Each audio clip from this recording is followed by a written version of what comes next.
आपले माझ्या चॅनलमध्ये स्वागत आहे. आज आपण अभ्यास करणार आहोत topic analytical synthetic and other evidences in derivation of structure of benzene. हा फर्स्ट सब युनिटमधील पहिला पॉईंट आहे. चला तर मग डिस्कस करू. असेच एज्युकेशनल व्हिडिओज पाहण्यासाठी माझ्या चॅनलला सबस्क्राईब करा आणि बेल आयकॉनवर क्लिक करा. Let's start. Discovery how the benzene is discovered. बेन्झीनची डिस्कवरी कशी झाली तर बेन्झीनची डिस्कवरी केलेली आहे सायंटिस्ट मायकल फॅराडे यांनी 1825 मध्ये. ओके. आणि ह्याचं सिंथेसिस कसं झालं की लंडन मध्ये त्यावेळेस बिल्डिंग इल्युमिनेट्स म्हणजे बिल्डिंगला चमकवण्यासाठी एक गॅस तयार केला जायचा आणि त्याच्यामधले काही लिक्विड रेसिड्यूज उरायचे. त्या लिक्विड रेसिड्यूज मधनं मायकल फॅराडे यांनी 1825 मध्ये बेन्झीनला वेगळं केलेलं आहे, म्हणजे बेन्झीनचं आयसोलेशन केलेलं आहे. आता हे इल्युमिनेशन म्हणजे ग्रीक मध्ये याला म्हटलं जायचं फायनिन, त्याच्यामुळे याचं नाव सुरुवातीला फिनो असं फाइंड आउट झालं. Okay, as a benzene. त्यावेळेस याला फिनो म्हटलं जायचं, बेन्झीन नव्हतं म्हटलं जात. त्याच्यानंतर एल्बर्ट यांनी डिटरमाइन केलं की याचा फॉर्म्युला काय, जो काही कंपाऊंड त्यांनी आयसोलेट केला फॅराडेनी, त्याचा मॉलिक्युलर फॉर्म्युला C6H6 असा फाइंड आउट केला एल्बर्ट एसवेट, आणि त्याचं नाव त्यांनी दिलं benzene. Okay, he has given the name benzene because of benzoic acid which is the only substituted form of it. आता याला बेन्झीन हे नाव का दिलं त्याला, कारण बेन्झोइक ऍसिड हा एकमेव डेरिव्हेटिव्ह होता जो की बेन्झीन पासून तयार झाला होता.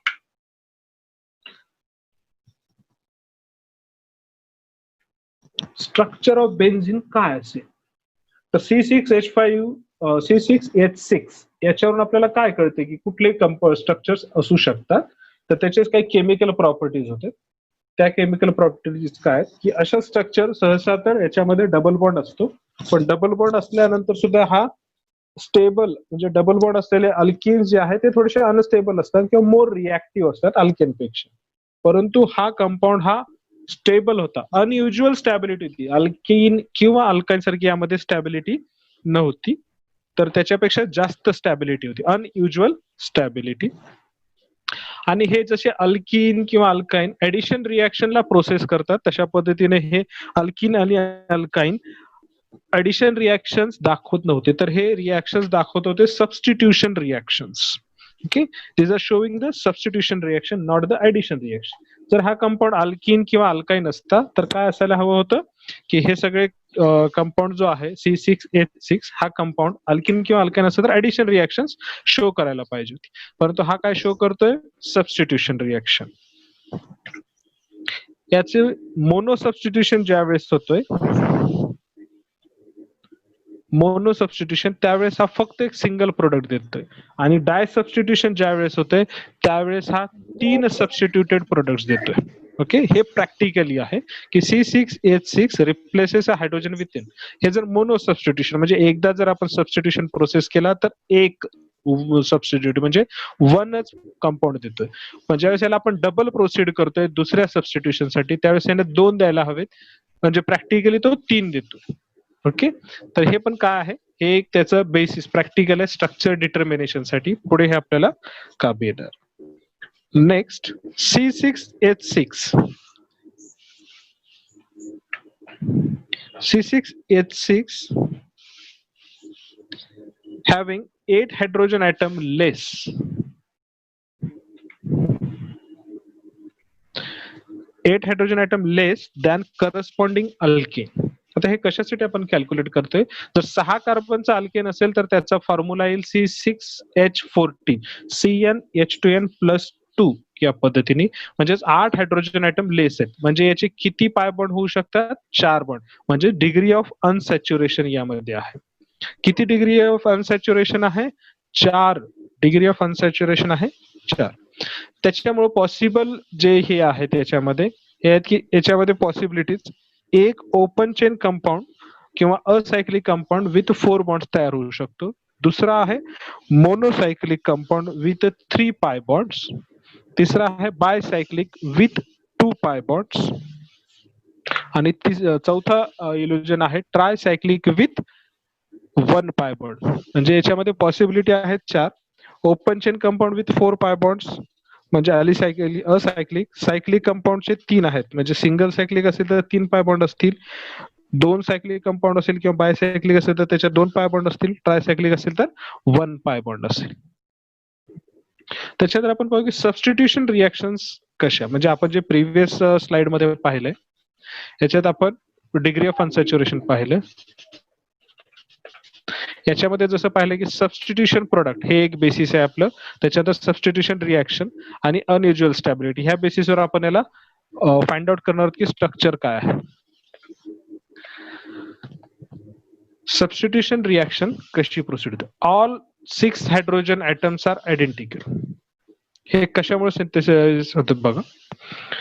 From substitution reaction all 6 hydrogen atoms are replaced by another atom. जर आपण प्रिव्हियस सबस्टिट्यूशन रिएक्शन पाहिली की हायड्रोजन रिप्लेस केले 3, 4, 5 तर 6चे 6 हायड्रोजन रिप्लेस होतात.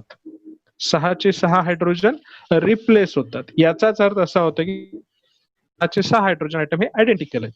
म्हणजेच सबस्टिट्यूशन रिॲक्शन्स असाव्यात. त्याच्यानंतर स्टेबल पण असावं. आता हे तेवढं स्टेबल नाहीये ऍज इट शोज प्रॅक्टिकल दाखवतो तसा हा तेवढा स्टेबल नाही. आता पाहू की जसं ह्यानं प्रॅक्टिकली आपल्याला रिॲक्शन्स दाखवतोय सबस्टिट्यूशनचे की मोनो सबस्टिट्यूटचं सिंगल प्रोडक्ट 3 प्रोडक्ट तर ह्या दोन्ही पैकी कंपाऊंड कोणते देतं. हे सगळे प्रिव्हियस आपण अभ्यासल्यानंतर 2 स्ट्रक्चर पुढे आलेले आहेत. CH3 C triple bond C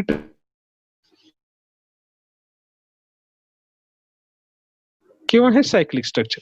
open chain compound with 4 पाय बॉन्ड्स. हा ओपन चेन म्हणजे असायक्लिक कंपाऊंड आहे ज्याच्यामध्ये की 4 पाय बॉन्ड आहेत. इथं 1, 2, 3 आणि 4. तर सिंगल सायक्लिक और मोनोसायक्लिक विथ 3 पाय बॉन्ड्स 1, 2 आणि 3. तर हे पुढले 2 जे आहेत बायसायक्लिक कंपाऊंड विथ 2 पाय बॉन्ड्स आणि ट्रायसायक्लिक ऑफ पाय बॉन्ड्स याच्यामध्ये हायड्रोजन्स आयडेंटिकल राहत नाही. त्याच्यामुळं ह्या 4 याच्यामधनं 2च पॉसिबल आहेत. ह्याच्यानंतर पुढलं सबस्टिट्यूशन रिॲक्शनचं काय होतं. डाय सबस्टिट्यूशन रिॲक्शन ह्या कंपाऊंडचे दोन्हीची आपण करून पाहू तर काय येते हे पाहतो. सायंटिस्टनी या दोन्हीला प्रोसीड केलं सबस्टिट्यूशन रिॲक्शनसाठी. पहिल्यांदा प्रोसीड केलं ओपन चेन कंपाऊंडला. याच्यामध्ये आहे CH3C हा जो ओपन चेन कंपाऊंड आहे त्यांनी काय केलंय replaces 2 hydrogen atoms with bromine. काय केलं एकाच कार्बनवरचे 2 हायड्रोजन रिप्लेस केले आणि हा कंपाऊंड तयार झाला. आणि सोबत दुसरा compound and BrCH2C triple bond C अशा पद्धती. म्हणजे टर्मायनल कार्बनचे दोन्ही टर्मायनल कार्बनचा एक हायड्रोजन रिप्लेस करून डायब्रोमो कंपाऊंड तयार झालेला आहे. ओके म्हणजे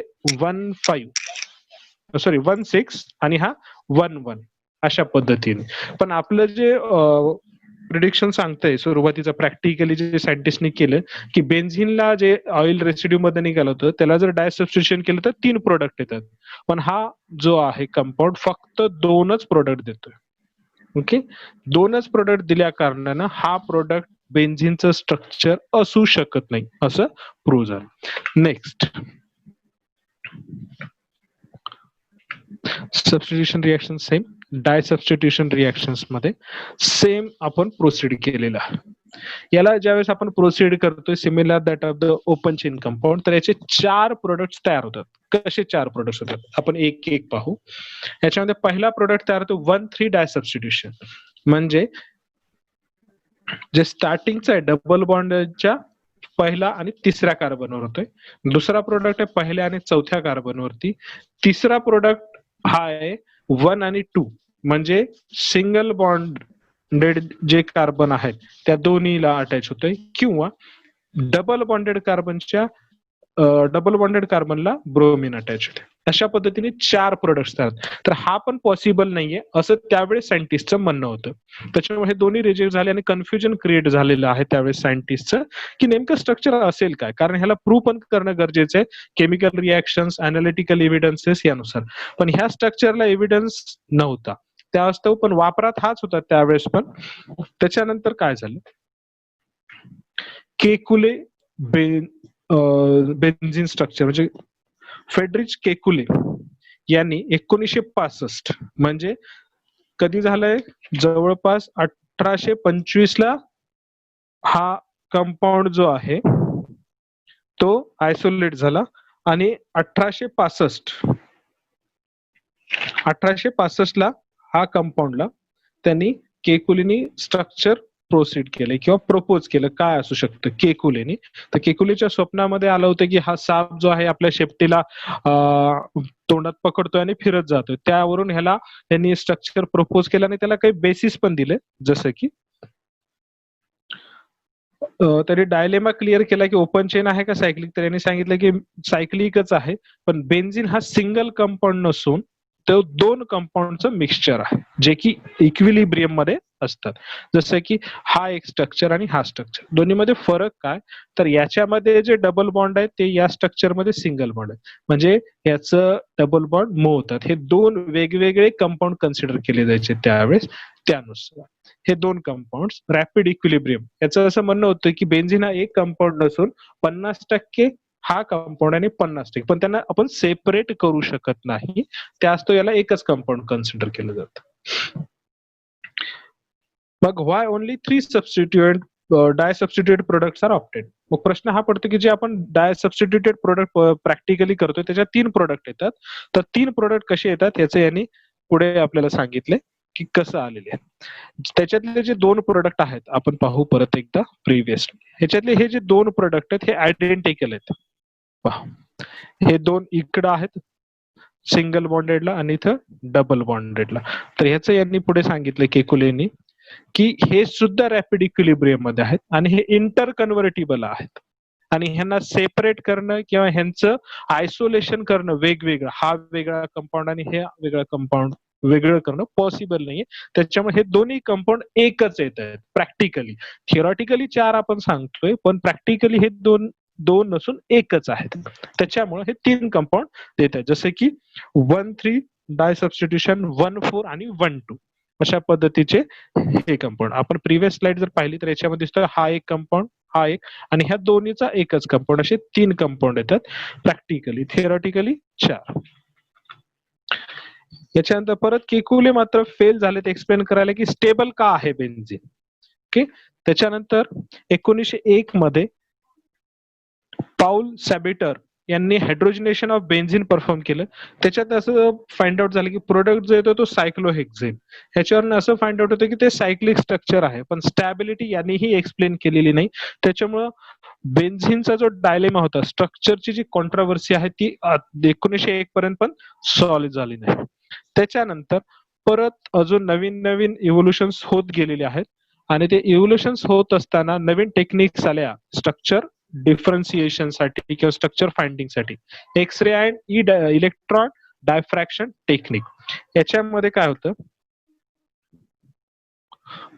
याच्यामधून जे रिझल्ट आले त्याच्यामधून असं कन्क्लुजन्स निघाले की तो प्लेनार स्ट्रक्चर आहे. Benzene is a planar structure. तसंच कार्बन कार्बन मध्ये जेवढे बॉन्ड आहेत ते सिंगल बॉन्ड आहेत आणि ते इक्वल लेंथ आहेत. सगळे 6चे 6 बॉन्ड हे इक्वल लेंथचे आहेत.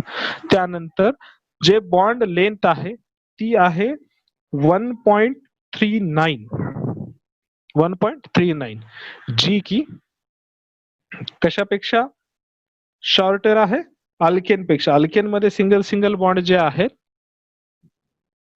अल्केन मध्ये जे सिंगल सिंगल बॉन्ड आहेत त्यांची बॉन्ड लेंथ आहे 1.54 अँगस्ट्रॉम. ओके. आणि लॉंगर बॉन्ड लेंथ आहे यांची कशापेक्षा, अल्किन पेक्षा. अल्किन मध्ये बॉन्ड लेंथ आहे 1.33 अँगस्ट्रॉम. ऍक्च्युअली याची किती आहे मग, बेन्झिन मध्ये जी बॉन्ड लेंथ आहे 1.39 अँगस्ट्रॉम, जी की अल्किन पेक्षा जास्त आहे, अल्किन पेक्षा कमी आहे. त्यानंतर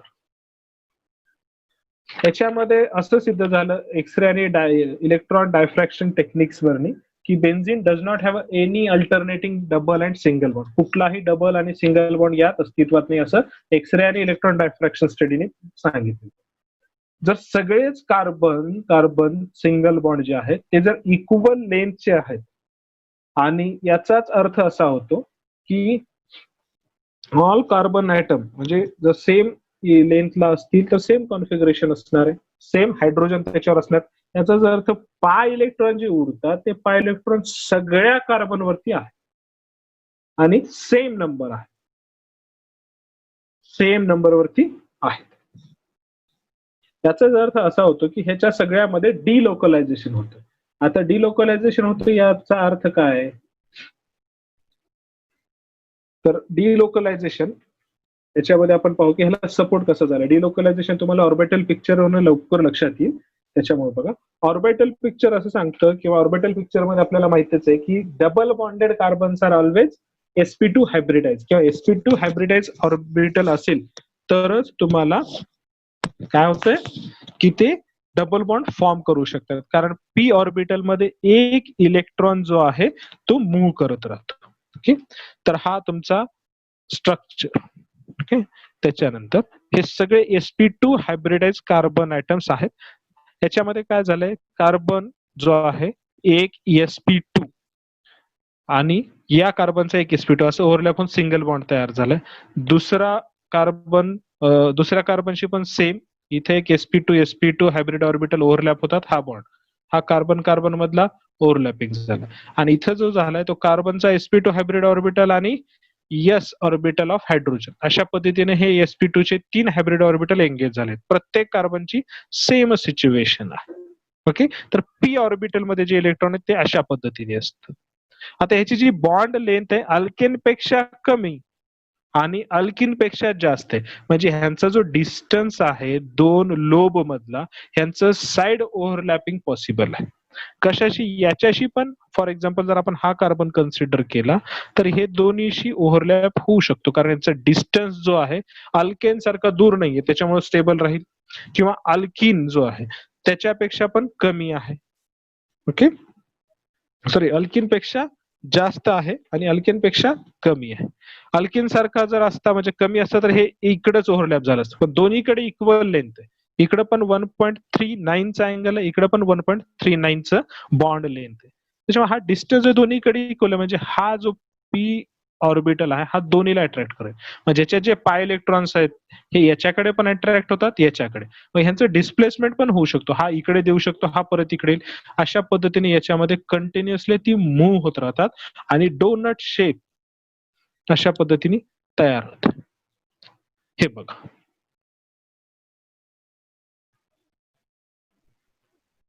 हे अशा पद्धतीने डोनट शेप तयार होतं.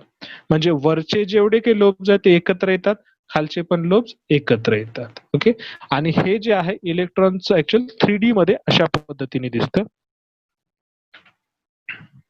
हे प्ले होत नाही. ओके, मी हे इमेज तुम्हाला नंतर दाखवतो परत की ते कशा पद्धतीने होतं ते तुमच्या लक्षात येईल. ओके,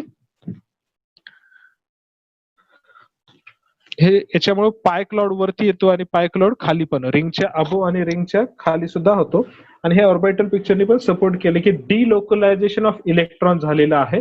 डिलोकलायझेशन त्याच्यामुळं याच्यामध्ये कुठल्याही कार्बनवरती इलेक्ट्रॉन फिक्स नाहीये किंवा कुठल्याही बॉन्डला डबल बॉन्ड फिक्स नाहीये. त्याच्यामुळे कंटिन्युअसली रोटेटिंग आहे. म्हणजे इलेक्ट्रॉन्स बिलो द प्लेन आणि above the plane planar structure आहे हे सिद्ध झाले आपले इलेक्ट्रॉन डायफ्रॅक्शन स्टडीवरून आणि एक्स रे डायफ्रॅक्शन स्टडीवरून. ओके, नंतर काय झालं की the electrons in p orbital हे प्रत्येकी पी ऑर्बिटलचे इलेक्ट्रॉन साइड बाय पी ऑर्बिटलशी हे झाले. तर फायनल स्ट्रक्चर काय असेल बेन्झीनचं? तर फायनल स्ट्रक्चर सांगते की हे म्हणजे 6 कार्बन इक्वल की टोटल हेक्झॅगोन जो बॉन्ड अँगल आहे तो 120 चा आहे असं एक्सरेनी पण सांगितलं आणि तो सिमिलर कशाशी? हेक्झॅगोन्स. इथं 120 च्या बॉन्ड अँगल वरनं पण आपल्याला प्रूव्ह झालं की हा 120 असेल. Okay,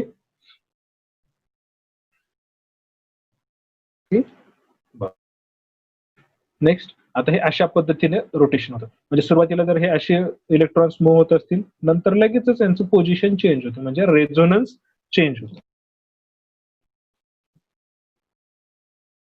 Kekule structure with delocalisation of electron म्हणजे फायनल बेन्झीनचं स्ट्रक्चर असं आलं की केकुलेने जे स्ट्रक्चर प्रपोज केले